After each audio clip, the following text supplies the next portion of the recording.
Hello and welcome everybody again to the Scientific Origins channel, where we bravely and curiously explore the universe and ask ourselves if the data we collect in our exploration matches our proposals and models.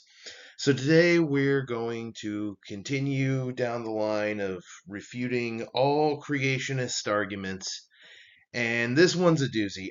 Honestly, this probably should have been video one. It's appeals to incredulity because pretty much all evolution denial is appeals to incredulity, and we're gonna go on over how that is in this video, and I'm gonna try and do so in under 30 minutes. I think this one I might even be able to get it in 15 minutes. I'm not sure exactly how. Well, we'll do our best. We'll just see what we end up with, and let's get into it now. Okay, so examples of the appeal to incredulity, and these should all be glaringly obvious to everybody. Look at this oak tree. How did this big, massive, mighty tree come from the tiny little feeble acorn, from this sad little nut? There's no way this could happen. Clearly, oak trees must be made by something else. It can't be that tiny little nut in the ground, which obviously we all know is not true. How can airplanes fly? You say the shape of the wing creates a difference in pressure, which creates lift? Well, how can an air lift a 400-ton airplane? Clearly there's a magical force that's making it fly. It's surrounded by an aura of magic that lifts it off of the ground. I'm an ancient peasant. I have no idea how the water weather cycle works. I don't even know what a cloud is. I don't know that that's a bunch of water particles up there. I have no idea what that is. I have no idea what lightning is. Therefore, there's a man up there, and when he gets angry, he causes storms and he stomps on the clouds and he throws down lightning bolts. Look at all these intricate organisms. I can't see how they could look so complex unless my God made them. Therefore he did. This is the argument from incredulity, right? This is basically saying that something can't possibly be true because it violates your personal sense of intuition. What uh, feels like it could happen to you. Now, to avoid falling victim to the argument from incredulity is actually pretty easy. I think most people manage to do so pretty well. Uh, I shouldn't say that. A lot of people do so, no problem. We won't say most, we'll say a lot, because that's definitely true. And avoiding falling victim to the argument from incredulity is easy, especially if you're curious. If you genuinely want to know what all the arguments are and which ones are actually the best performing, it's pretty easy to avoid falling victim to the argument from incredulity because you're going to want to remove any gaps in your understanding. So here's some tips for you. You want to separate intuitiveness from truth value, right? Understand that the universe is not required to make sense to you and the intuition afforded to you by your limited brain. Some things are just going to be beyond your understanding, and no matter how big brained you are, and that's okay. You can always endeavor to understand them better, but it's wrong to loudly have opinions on important matters that are based on incorrect or incomplete information or understanding.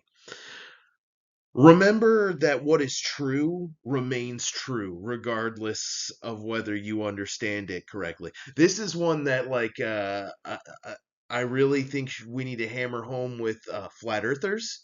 That all their debates and all their little groups, their Discord groups, and their flat Earth activism doesn't really matter. The Earth, it's not changing the shape of the Earth at all. The Earth is still very much, definitely a globe, whether or not they understand it is.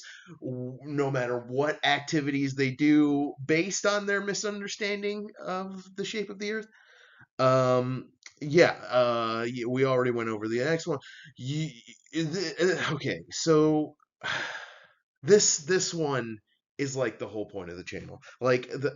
And it seems obvious, but clearly it doesn't come naturally to people. Using a more robust epistemology. Just don't use intuitive assessments. Don't go. That doesn't make sense to me. So there's no way. Just don't use that as an epistemology. Period. There you go. Arguments from incredulity avoided. Right. Uh, Seems obvious, clearly doesn't come naturally to people. And then lastly, just you're not going to want to throw something out just because it feels non-intuitive. And this is what evolution deniers are doing. They're instantly the instant they hear something that sounds non-intuitive to them, it's game over. You lose, and nothing you say can prove evolution anymore. So requiring proof is valid, but it's invalid to do that. To just say this is false because it feels absurd and no amount of evidence can convince me anymore. You need to at least allow a fair preponderance of the evidence. So, unfortunately, avoiding it personally is easier than dealing with it in an argument. But there are some tips. First, you're just going to want to point out what's happening, right? You're pointing at, and you want to do so gently if you're dealing with someone who's a nice person, somebody who's polite. Point out that you've shifted from evidence to emotion, that what makes sense to them really isn't a point of contention at all, that we are now having to operate based on their cognitive limits, which they definitely have some, which is just unfair for any argument, right? The best thing you can do is if you can actually walk them through it. So examples of this, evolution deniers will probably say something like, the eye is so complex, I can't see how it evolved. And they have quote mines from Darwin saying it. They don't say it so much anymore because this claim has been refuted into oblivion. Basically, I think everybody at this point knows, they've seen the diagrams in their textbooks of all the different photosensitive cell, and then a cup-shaped cell, and then a deeper cell, right? Like, and it makes so much intuitive, simple sense, and it's such a good ends up being such a good counter argument against their own position that they don't really use it anymore. So they have to use other arguments like hemoglobin. Hemoglobin is a good one. They'll say, how did hemoglobin evolve? I can't see how. Hemoglobin, if you know anything about it, hemoglobin is actually four myoglobins stuck together in a specific geometric formation, right? That's all hemoglobin is, four myoglobin. So when you ask what did hemoglobin evolve from, the obvious answer is myoglobin. So these are examples where, like, the creationist being, or the evolution denier being really incredulous makes them look silly afterwards. So if you're smart, you'll try not to use them, but of course, a lot of evolution deniers can't be faulted with that. So again, this is a good way to avoid it yourself. You're going to want to do this in arguments too. Just pointing out that improbability doesn't mean impossibility. It's improbable that I could take this dice, this D8 I have, right, and roll it and get the same result and get the two face up every time, 5 million times in a row. That seems very improbable, but it is technically possible. And if I rolled this dice 500 million bagillion trillion times, it's almost certain that I'm going to end up getting a million of the same result in a row. So, a little fun statistics lesson for you there. That's called the law of large numbers. This is a good one. This is like probably the only really good one besides just actually walking them through the steps when the steps are available. They're always trying to find something where the steps are actually not available, and that the more people don't know those steps, the better. For the evolution denier, of course, I mean for their argument. But this is a good way to turn it around. Ask them to demonstrate the limit, because they are making kind of a proof positive. They're making kind of a positive argument that this couldn't happen. So there is some burden of them to support the claim that this couldn't happen. So ask for specificity. Ask them to demonstrate a limit or a contradiction besides just their incredulity, their inability to believe that something improbable could occur. And then another good one, if you dabble in the dark arts, you can reductio ad absurdum it really well. If you're going to use this kind of argument, oh, I don't believe in evolution because I can't see a banana evolve into a whale, you end up having to reject germ theory, atom theory, like astrophysics. You basically become a flat earth anti, like you got to go full focus, full woke conspiracy theory, or you have to admit that this is a silly way to deal with scientific evidence. And okay, so this is why this video is probably going to take a little bit longer than uh the I might have hoped, just because I truly can't think of any anti-evolution argument that doesn't include or bottom out in an appeal to incredulity. Seriously, almost all of them do. It's wild.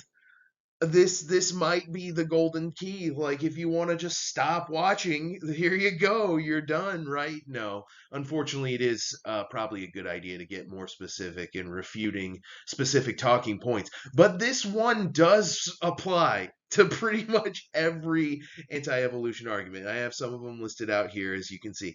The irreducible complexity argument, you might be familiar with it. The basically it's, oh, flagellum is so complex. How could it evolve in a stepwise fashion? And then the reason why it's incredulity is it's just saying I can't picture a partial structure. And then this is another great example of one where they don't use it so much anymore, because you can show a partial structure. You can show, so okay, tangent time. I guess I have the time for it. I planned for it to be a little bit longer. Uh, when Behe presented the irreducible complexity argument at Kitzmiller versus Dover, this was a, a court case about teaching creationism and intelligent design alongside evolution in uh, American public schools. He had to admit on the stand that he hadn't read over 60 papers about bacteria flagella with less than the total 50 parts he says you absolutely have to have for a bacterial flagellum to function. And it's so ironic because, like, it's such a great example of the irreducible complexity argument. It's so good, or rather the argument from incredulity. It's such an argument from incredulity, it even has a number in it. You have to have 50 parts, you have to have 50, right? And then the reality is you can have functioning bacterial flagella with as few as 10 parts, probably even less. Who knows? Maybe we just haven't found one. Maybe you can have one with 4 parts, it could be a black swan fallacy. But that's the irreducible complexity. And then information entropy. This again is just, it bottoms out in an appeal to incredulity. It's just saying, DNA is so complex. Natural processes couldn't create something so. This is coded information. Blah blah blah. Uh, and it's incredulity because it's just saying, I don't understand how this could happen by natural forces. And to be generous, it is kind of difficult to understand. I'm probably, a lot of people don't even understand what DNA is, or wouldn't know what a nucleotide base was if you were, not explaining it to them beforehand. But it's an appeal to incredulity because it's just saying I don't understand how it could happen. And of course it's wrong, because we know that, all kinds of complex structures can arise through natural forces without any intelligent mind at the center of them. Things like the weather cycle, evolution, biodiversity, ecology, all these self-organizing, astrophysics, stellar accretion and stellar nucleosynthesis. There's all these self-organizing systems that lots of people wouldn't be able to understand if they didn't have the scientific priming. It doesn't really make much of an argument against scientific theory. Okay, so missing links.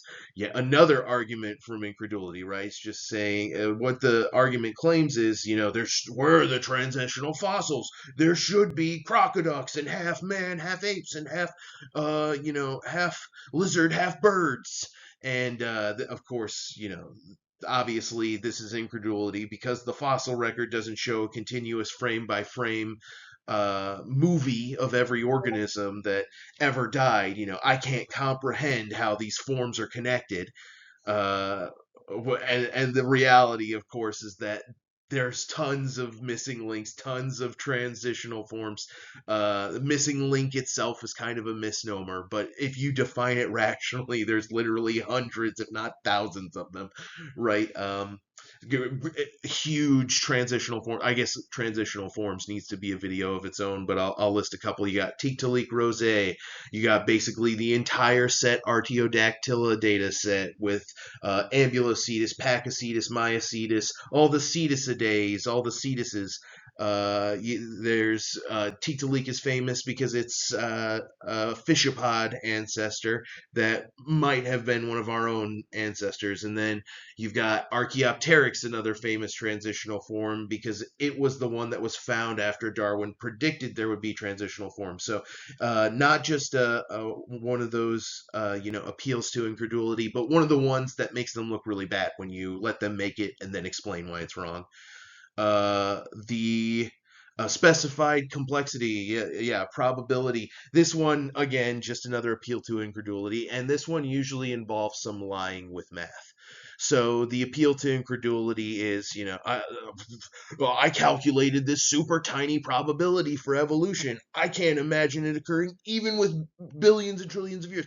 I calculated a probability of 10 to the 160th power. So 10 with 160 zeros after, some insane probability, a number that's really small. And the reality, of course, is that these probabilities are way overblown. They're done with really bad math. They're calculating the odds of basically a straw man argument happening, or they're manipulating the numbers to make things seem like they aren't. When you look into this math, it's really bad math and it breaks down really easily. But not a lot of people can do the math, so they're just kind of parroting a source to people who would also be parroting a source back. If you can't actually do the math, I encourage you to break it out. I can guarantee you most of the people you're interacting with will back down because they themselves can't actually break out the math. And then micro versus macro. Yes, this is another appeal to incredulity. This is saying I can't conceive of microevolution, genetic change in single generations, and speciation, and all these things that we can observe happening, right? I can't imagine these things adding up to bigger changes over enormous swaths of time that we aren't capable of observing directly, but that still leave clues after the fact, right? Uh, of course, yeah, that you can see why that's incredulity. Just saying I can't conceive of the small changes adding up. Obviously, they can, and the fossil record, genetics, paleontology, embryology, all that stuff shows that really well, and we talked about that a lot in other videos. So we'll save some time on this one because we're getting up to 20 minutes. I think literally the only exception of our like a genre of evolution denier arguments that aren't uh, bottoming out in an appeal to incredulity are just the ones where they straight up appeal to the Bible or the Quran or whatever, and they say, uh, my holy scripture says otherwise, so this didn't happen. That's not so much an appeal to incredulity, it's an appeal to divine authority, right? It's not saying I can't imagine this. It's saying my deity outlawed it. My deity told me it didn't happen.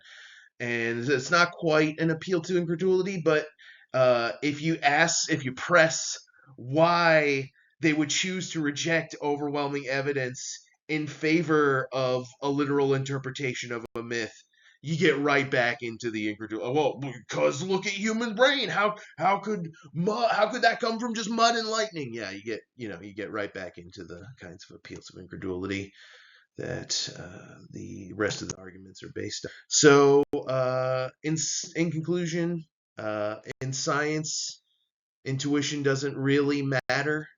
What does matter is testing, uh, being able to test an idea, form a falsifiable prediction, and then find out if the data matches your prediction, like what we did with whale ancestors, which we'll be talking about soon on next week's video. Subscribe and hit the bell so you get an alert when it's coming up so that you can be a part of it. And then experimental evolution, the fact that we can actually observe evolution happening in populations with swift generation times, that we've observed evolution happening in all the ethnobiological and ethnozoological species, species that have been shaped by their ecological relationship to humans, so us through selective breeding. And then a comparative anatomy, so our ability to look at organisms and see that mammals all share certain traits and tetrapods all share certain traits, and all this matches the layers of strata that you can dig them out of in the fossil data, the next point, and they match the genetic relationships we would infer based on those two other data, along with the embryological data. So cross-verification is another good thing that probably should have made this list, along with functional utility and the ability to break new ground and found new fields of inquiry. So this is what actually matters in science, not anybody's personal intuitions, their incredulity, and this is why the argument from incredulity fails. Thank you so much, everybody, for letting me talk your ear off about that for 20 plus minutes. Of course, like and subscribe and do all the free things to support my channel. Comment, get my name tattooed on your forehead, and yell at people that, they need to subscribe to my channel. Whatever we'll do, we need to fight this rising tide of pseudoscience and ignorance. So I'm here doing my part and sharing my education, and hopefully you benefited a little bit from that today. So thank you very much, everybody, and enjoy.